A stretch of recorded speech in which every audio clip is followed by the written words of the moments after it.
Good morning, everyone. Good morning. It is Monday, so happy Monday for those of you who are coming back from spring break. I'm sorry. I'm really sad about it as well. And some of us didn't want to come back. A lot of us didn't want to come back. But good news is there's about 2 months left, and then we're done. Yeah, that means I got to do 2 months worth of papers. Exactly. So this is Mission Minded with Arya Woods and Emilio Luis Ramon III. Wow. Yeah, I got a big name. Yeah, you do. You should find a radio name. Radio name? Oh, Emilio Roman III. That's basically the same length. But Emilio's on co-hosting with me today, and we're kind of excited. We've got some fun things happening. Oh, yes, we do. But the first thing is 5 things you need to know about Monday today. The first thing, though, is today's my mom's birthday.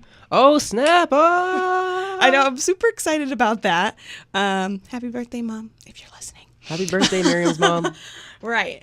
So, but besides my mom's birthday, there's 5 more things that, So there's 6 things. there's 6 things you need to know about Monday. That was number 1, because my mom's awesome. Number 2. Dulce. Peyton Manning hangs it up. Dun, dun, dun. Which is weird because didn't the Broncos go to the Super Bowl? Yeah, they did. So you would think he'd want to stay on a little bit longer. I mean, he may feel as though, like, he's done his run. Maybe his brother surpassed him by now. I don't know football. I don't know sports, so this is all you. This whole segment is all you. No, I know very little about sports. Oh, great. So 2 people who don't know about sports are going to talk about sports. Yes, of course. It's kind of crazy, though. I still can't believe he's going to quit. I mean, he's famous. He's on the Papa John's commercials all the time. It says after earning a record 5 MVP awards and his 2nd Super Bowl trophy, he will officially announce his retirement from the NFL. I guess after he got his handful of all those awards, because he got all 5 fingers. He's got all 5 fingers taken care of. He was He's done. High five, I'm done with this. Well, that's sad to see him go, even though I don't watch football, so I'm not really moved by it. But yeah, Peyton Manning's done, guys. Sorry for all you fans out there.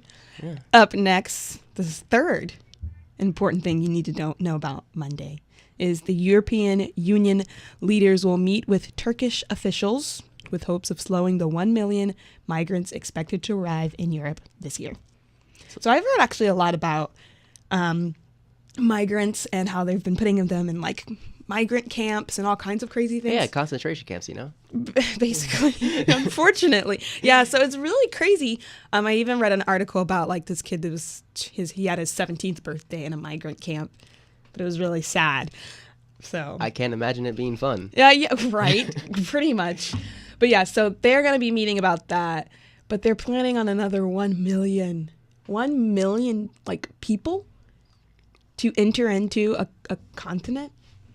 That's a lot of people. That's a lot. 1 million? Yeah, but they got to go somewhere. That's true. That's true. I read an article the other couple of weeks ago about China, who's building this huge telescope, and they're moving like 100,000 people just to build a telescope. Well, they're all packed into one area, so moving like 20 but miles. To build a telescope? Hey, I don't know. They're gonna. Did you not watch The Martian? Oh gosh, they're gonna be with the space faster than we are. Well, there you go, China. All right, you get the next one. Number 4. Are we on number 4? Yeah. North Korea threatens the United States again with a nuclear strike. Dun, dun, dun. Pretty much. This happens pretty much yearly. It's an annual thing. It's an annual thing. Once a year. It's just that feeling of, when are they not going to be crying wolf, though? That's the trick. Well, when they make one, we'll just send 50. Oh, dear Lord. I just don't know about North Korea. It's craziness too, because like South Korea is so different from North Korea. Yeah, you're right. And so everything. I guess we couldn't just bomb North No, Korea we can't bomb anything. because we might accidentally hit our South Korean brothers. Yeah, so I just think it's crazy. But yeah, this dictator, because there was the one where they saw the missile streak. Do you remember that one? That was on the news a couple of weeks ago. But about that, and they were testing it, and so now they're threatening us. Don't we have like lasers to shoot down missiles? Or was that just like a James just like Bond I don't know film? about sports, I don't know about missiles or military stuff. And finally, the sixth thing you need to know about Monday is Maria Sharapova. Yeah, she was in Wimbledon in the quarterfinals, wasn't she? She was like the... Sounds like it. She has a major announcement. Oh, Peyton Manning may not be the only athlete announcing his retirement. Dun, dun, dun. Maria Sharapova has called a new conference to make up what her agent calls a major announcement at noon. Yeah. So I don't think she's said it yet, but she's got a major announcement coming. Well, yeah, she did injure like her left forearm, and she suffered like a string of injuries in like the past few years. Yeah, so if you don't know who Maria Sharapova is, she plays tennis, right? Yeah. Yeah, so she's a tennis player. So I'm not sure, but this big announcement will be coming soon. And she lost to Serena Williams. Whoop, whoop. What? Sorry, I like Serena Williams. Yeah. I mean, she's American. But yeah, so in Australian Open quarterfinals in January. So this past January? Yeah. Wow. So maybe she's thrown in the towel as well. She's like, if I can't beat Serena, I can't beat anybody. Oh, sad day. All right. Well, that's it for the 6 things you need to know about Monday. That's pretty much it. And if you're just tuning in, it was my mom's birthday, Peyton Manning's retirement, 1 million migrants are supposed to be moving around. Yeah. North Korea and their missile crisis. Dun, dun, dun. And Maria Sharapova has a big announcement to make. But there's more that happens on this lovely day of Monday, March 7th. Let me tell you about it. Today in Uzbekistan. No, Uzbekistan. Uzbekistan is extra non-working day. So in my opinion, we shouldn't work at school today. Like I shouldn't have to do any work. So this should be like a holiday. It should be an extra holiday. I mean, you gotta respect the Uzbekistan brotherhood, you know? Extra non-working day. I'd be down for that. Wow, and then this one's interesting too. In Russia, it's New Year holiday substitution. Oh, dude. You just got to substitute the new year and then so this divide. Is maybe and divide and divide by 2 multiply. So I'm thinking maybe like this is you can either start your new year at the new year mark or here. Yeah, I guess the reason they do this is because of spring is around now-ish. So this is technically when the new year would truly start. Gotcha. So yeah, it's a thing. And then this one's, I'm not sure how I feel about this one, but in Moldova, International Women's Day, in parentheses it says extra holiday. Oh, snap. What does that mean? It means it's like extra awesome, you know? So do like all the women get off or something? No. That would be nice. International Women's Day? Well, everyone gets off, but we all celebrate women. And it's an extra holiday. And it's an extra holiday, you know? Why don't we have these things in America? I also, if you were listening right before us on Fuego, which is Jadi and Jay, their radio show, and they do it in Spanglish, so English and Spanish, but they were talking about how it's National Cereal Day or something. Dude, I love National Cereal Day. So you can celebrate that today. Eat some cereal. Frosty Flakes all the way. Whoop, whoop. Yeah. Gotta show the holiday pride, yo. If you don't eat cereal today, then you don't like holidays. Then you don't like holidays. Dun, dun, dun. Alrighty, so I think it's about time to go back into some music. I'm pretty sure they're tired of listening to us. Don't worry, we'll be back. We will be back. So stay tuned for that. Here's Mac Reed. All right, guys, we're back. Yeah. Oh, the beat just dropped. Oh, dear. Oh, dear. Alrighty, so it's that time. It's Culture Chat time. And I'm actually really excited about this segment. Oh, why is that? Because I'm going to see how smart you are. You're going to see how smart I am? Yes. Not very is the short answer to that. That's a shame. Because I have pulled up the top baby names around the world. Babies. Babies. And you have to guess which continent it's from. Okay. Let me just not cheat. Yeah, don't cheat. Turn away from the screen. All right, so the first name is a boy name. Boy name? I'll give you both of them. Top boy name and girl name. Okay. Boy name is Lucas. Girl name is the one and only Elsa. Elsa sounds Russian and Lucas sounds German. Am I correct? Well, they're both from the same place. Oh, so you just got to pick one. Darn. Russia. Russia, so Asia. Yeah, the Asian continent.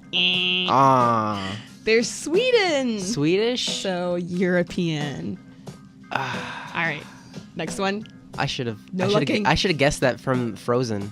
Exactly. That's what I was like. I was like, that's a giveaway. That's probably why it was the most popular name this year. Probably. Next one is Augustine for the boy and Sofia for the girl.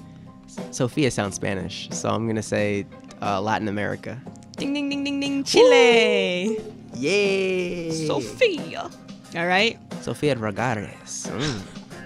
Now we have Noah and Sophia again. Oh, dang. Really? Oh, yeah. I want to say Latin America again, but Noah kind of threw it away. I'm going to say just Europe in general. No? America. America? Like North America? Yeah, I think Noah's a pretty popular North American name, actually. I should have guessed. I mean, especially if you go like in a nursery somewhere, everybody's kid's name's Noah. So far, I have a 33% on this Yeah, test. you're not doing too bad. Next up, we have Hiroto and Yuna.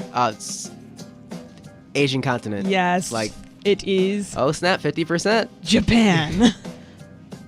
All right. Next up, we have. This is for all the marbles. We have Anna and. Oh, wow, I'm not even sure. Bo and B. Bo and B? Yes. Like Boby? Like boba tea? Bo and B. Well, boba tea is... No, not boba tea. Bo, B-O, and B-B-I. Oh, dude. South America. No. China. China? Yeah, they have some interesting ones. They have Bo and B. B is the girl name. They also have... They have Fang. Dong and Fang. And I think Hong. Cheng and Kai. Ooh, Kai? Kai's cool. That's from Dragon Ball Z. Gotta get Bo that Kai. and B. Cool. Bo All right. What's that? Okay. You've already done this one. Yep, I've done it. No cheating. I'm not cheating. There's one more. There's one more, really? There's one more. All right. This one is David and Alina. Well, hold on. I like this one. I don't even know how to pronounce this. Alexandru. Drew. Alexandru and Iona. I don't know. I'm gonna say Europe. Europe? Sounds European. Romania. Well, that's Europe-ish. I like this one though. Alexandru. It's like they're gonna say Alexander, but they misspelled it. Yeah, they really did. Yeah. Alexandria is spelled correctly for the girls, but this one's got the Drew at the end of it. Yeah. Antonia, Stefan, Luca, and Daria. I think it's Stefan. Stefan. Yeah, Stefan. For the male and Antonia for the girl. Well, those are some really interesting names. I've never heard the name Luca before. Neither have I. Lucas. Oh, well, true. Luca. I guess it comes from there. Alrighty. So what do we... So officially I failed. I got you got like a 50. No, I got lower than a 50. I missed the last two. Oh, yeah, true. So you have like an D. I have like... Low D? No. I have a low F. Low F. Well, those are some hard names, I'll though. have to repeat this grade. You know that, right? We'll have to do this next time. See if you can bring up your test score. I'll drop the lowest score for you. I'll drop my lowest score? That or sounds awesome. I'll give you a curve. Such a good teacher. Yeah, put me on the bell curve. I actually saw this thing that was saying, I think it was like the 15 ways to tell college students that you love them. Yeah. And it was like the teacher would be like, I'm canceling class, or there's a curve, I'm bringing food to class. I'm like, those are all adequate. My favorite was you can use a... You hear that, Professor Scott? Bring food to class. Bring some food to class. I heard, and then one was saying like you can have an index card on your final, like to write all of your notes. I've actually had a teacher that did that before. Did you ever use the 3D glasses for that? No. Like the red one and the blue one. Basically, you write the first set of notes in red ink, and then you write the second set of notes in blue ink. And then whenever you use the red lens, you can only see the blue ink. And then if you use the blue lens, so you can like write them really close together. Yeah, you could write them on each other, and then you could just use those. You could have twice the note cards. Never heard of that. All right, what do we have next? Let us check. Let us check. There is a very interesting article I found online. It is about the things that people who have it together know. And, Wouldn't all of us like to know that? What does having your life together even mean? What does that even look like? Is it real? It looks like you're at peace with yourself and you're at peace with the world around you. Okay. So the first thing to know when you're at peace with the world around you is that you can't control how other people think of you. If you try to make everyone like you, you failed. Because it's impossible to make everyone like you. That you're going to get on somebody's nerves. You're going to get on somebody. I mean, if you bring like cookies to class, I think everyone. What if they're allergic to cookies though? What if there's that one person? And that's a personal problem. You see, there's always something. That's true. That's true. And there was another one saying discomfort is a signal, not a punishment. That's what people who have it together know. Is that if you're in an uncomfortable situation, it isn't a punishment. It's just a signal saying, hey, you should get out of the situation. Okay, that makes sense. Yeah. So if you're feeling uncomfortable, then yeah, and then there's like this really wise quote they had up there on the site for the Huffington Post. There is not a good or a bad experience. There are only experiences you accept and experiences you don't. And I was like, it sounds so wise. Whoop, there it is. Yeah, whoop, there it is. Wisdom. So basically, just how you look at these experiences is the quality of your life and how it's going to be. There's a cool one saying that romantic love is not a competitive sport. So you're not trying to outdo the other people when you're in a relationship. You're just trying to be in love with the other people. So it's a sport. Yeah, you're not trying to convince them you're lovable. You're just it's not a competition. It's not a competition. So for all you sports fans out there, sorry. Yeah. That's about it. That's about it. That's what people together they know those four things. We've got their lives together. I've got a lot of growing to do. Yeah. All right. So I kind of want to take this test. So I pulled up. I didn't look at them. I didn't cheat, but I pulled up some links.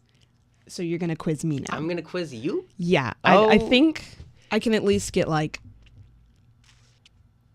I was going to say a 70, but that seems pretty high. How about you 60. just say, how many out of the 1, 2, 3, 4, 5 of these? I think I can get probably like three, 4 of them. 3? So, okay, we can do 3. Right. That means you're going to get a 60% on this test? That means you're going to pass. Exactly. Let's go. All right. Drop the music, yo. All right, so you go ahead. I'm not going to look. Okay. Right there. All right. Okay, the second two, because the first two make it a bit easy. Arthur and Julia. Ooh.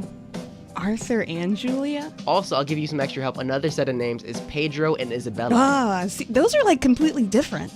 Arthur, Julia, Pedro, and Isabella. I'm going to say, going off the second two, I'm going to say a Latin American country. Well, do you consider Brazil a Latin American country? Si. Okay, then you got you got 20% on this test so far. Okay. William and Emma. Ooh. Or Noah and Idia. Oh, Noah. See, I'm telling you. Or Noah. Oscar and Sophia. I like those two. Those are like cute twin names, even though Oscar's. I'm gonna say European country. Yep. Ooh, Denmark. That Oscar. You got 2. 2. You almost caught up to me. Okay. Levi and Sophie. Yeah, no Sophia. Like wait, there is a Sophia. The Sophias are really popular. There's Sophie, and then there's Sophia. Levi? You got Levi, Sophie, Lucas, and Sophia.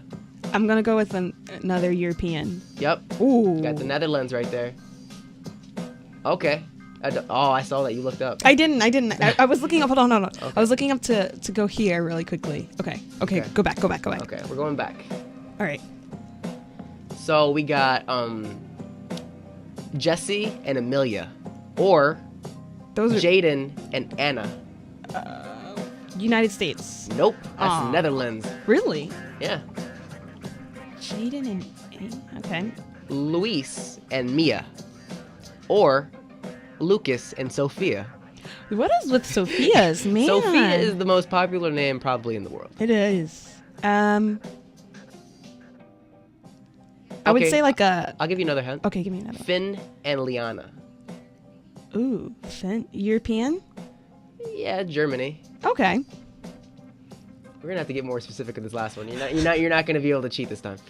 Okay. I'm not cheating. Ariel, Adele, or... Wait, which one's the girl name? Or the boy name? Ariel. I thought you said Ariel, like Ariel. Yeah.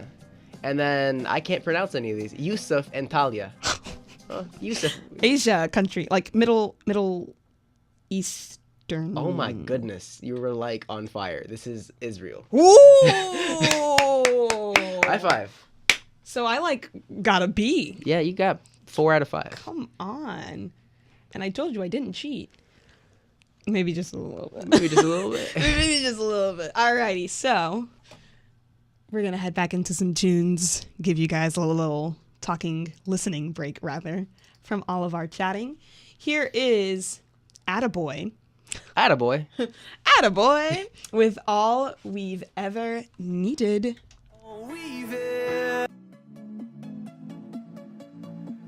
Welcome back.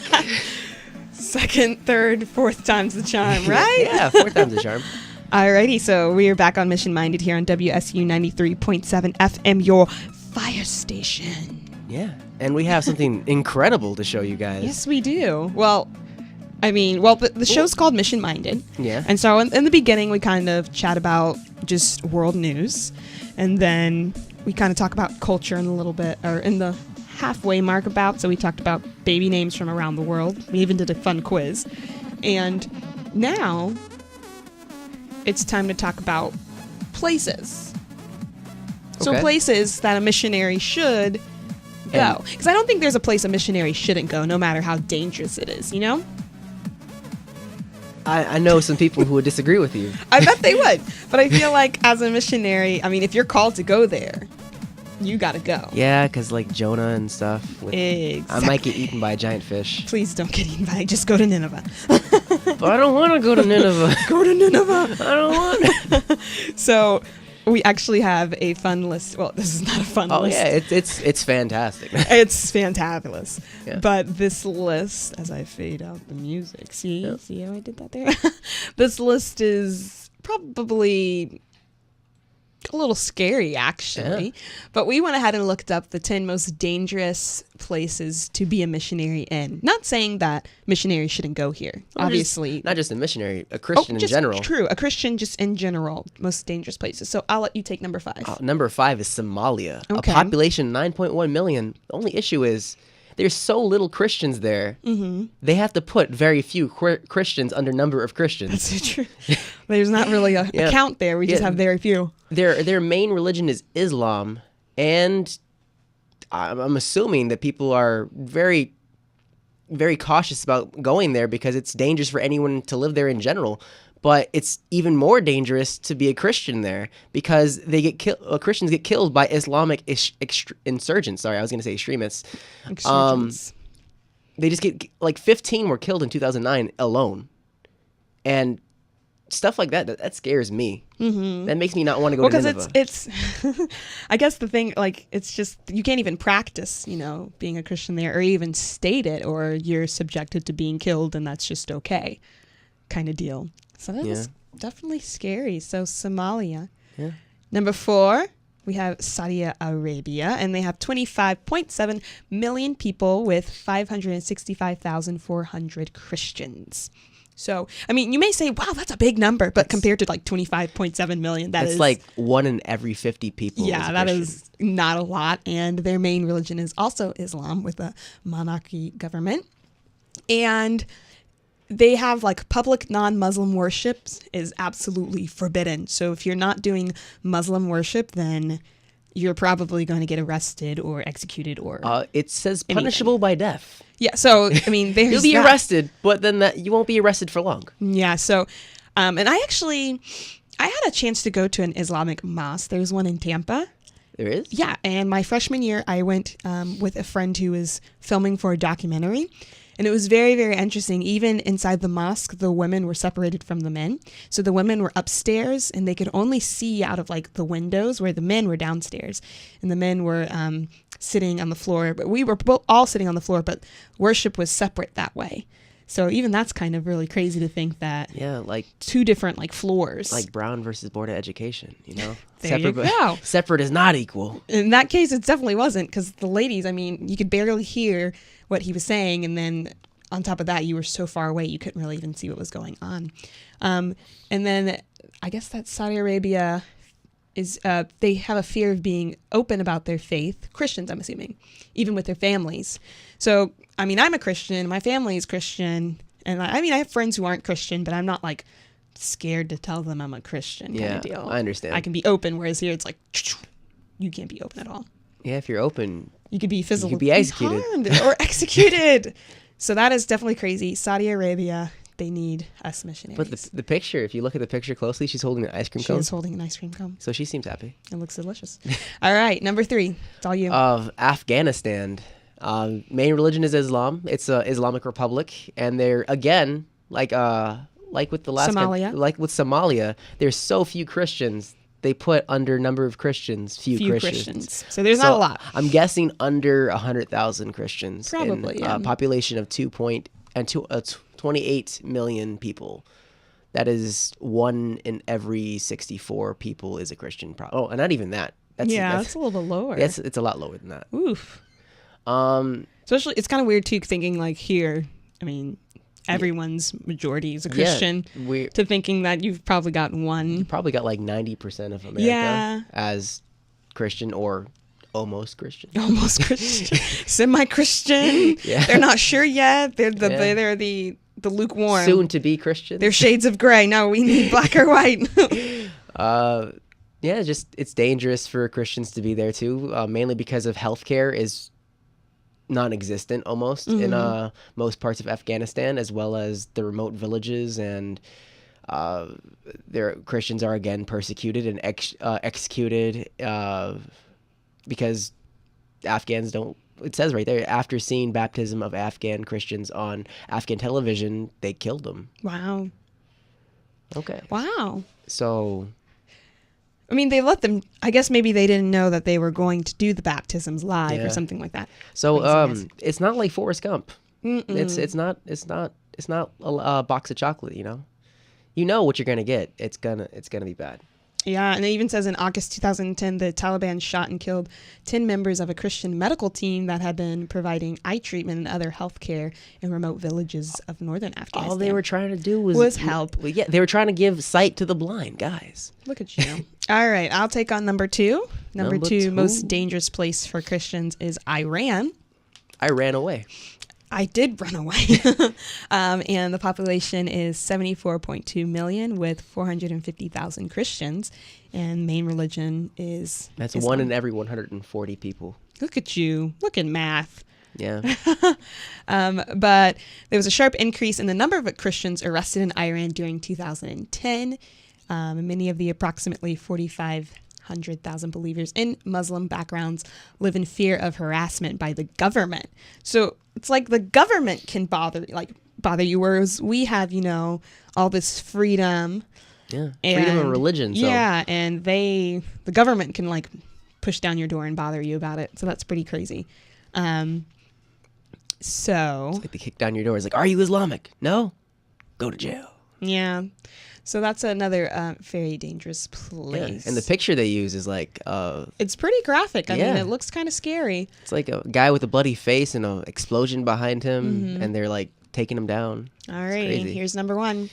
Well, they did threaten to bomb us this year. Yes, they did. We just talked about it in our 6 Things to Know About Monday. The most dangerous country for a Christian is North Korea. Dun, dun, dun. Dun, dun, dun. Well, not only will you probably be executed if they find out you're a Christian, they'll put you in a labor camp, like a concentration camp for Christians. It's not fun, I'm guessing. I'm pretty sure it's not fun. With 20 million people. Yeah, 20 million people are, they practice atheism. That's their main religion. And I love how it's a religion, but it's not. it's the religion of not religion. Of not religion. There you go. There's 400,000 Christians, so that's 1 in 40 people are Christian. The difference is, though, from this country to other countries, is that there is no Christian church in North Korea. It's all in basements, and people are singing silent hymns cramped in the crumbling buildings. Right. And in 2010 alone, hundreds of Christians were arrested and publicly executed. Yeah, while others were sent to the labor camps. Yeah. Craziness. So North Korea is at the top of the list for most dangerous Christians. But again, that's not like a discouragement for us. If you're called to go somewhere, you better go, Jonah. You know? Yeah. I have a friend who is, he feels called to go and be a missionary in China. And I mean, they're probably not as dangerous as these places, but it's still in instances there are a lot of dangers, and his mom's really scared about it, but he's like, nope, this is what I'm supposed to do, and I know God's gonna, I mean, whatever happens so he seems really pumped about it. But if you don't want to mission in these countries, you could still mission across the street or in the next state in Georgia. In Georgia. Yeah, I mean, I guess you could. I will mission all up in those beaches. There you go. Mission in the States. That's where it's at. So, our time, where is it gone? Oh, no. It's not time to leave, is it? I mean, we have class in we have classes in 8-9 minutes. Professor Scott will be understanding. I'm sure he will not. We need to be in class. So you've been listening to WSEU 93.7 FM. And do we have any other news? Oh, yeah. Don't forget the Raw TV. Yeah, Raw TV. If you are local or on campus, Raw TV is having a double show recording this Wednesday. They have a 7 p.m. show and a 8 p.m. show. First show, Diagnosis Xenophobia. Matt Hewitt will be guest on the panel, so that'll be interesting, and they'll be talking about the fears of what's around us and basically just learning to be open, but also learning to be godly. What would Jesus do? And then the WWJD. Pretty much. And then the 8 p.m. show is You Are What You Eat, where the cast, it's kind of a fun show, kind of a cooking themed twist, but it puts a lot of metaphors to how we can relate food and our favorite types of food to how we are spiritually. So that'll be an interesting show. Cost is $2, but believe me, it's worth it. It is worth it. And we'd love to see you there. You guys get to clap and be a part of the audience. Yeah. And when you show someone else Raw TV, be like, that was my clap right there. Yeah. Can you hear it? If you pay the $2, you have a chance to talk to one of the hosts. And we also always do raffle prizes. Raffles. So you might get your $2 back. Oh, that's so true. That's so true. One time they did gas cards. Gas? So, I mean, gas prices are going back up. Don't say that. They're at $1.79 now, and just a couple of weeks ago they were like $1.64, well, at least where I was. So come get your possible gas prize. Alrighty, so thank you so much for listening to Mission Minded here on WSU 93.7. Stay tuned for some more music, and you can catch us again Wednesdays, 10 to 10:45. Yeah, 10:45. Because we have to go to class too, guys. Yeah. I mean, we don't just get to sit around and do nothing. And don't forget, everyone, stay classy. Stay classy. Always classy. Alrighty. Have a great week back, guys. You can do it. We're almost there.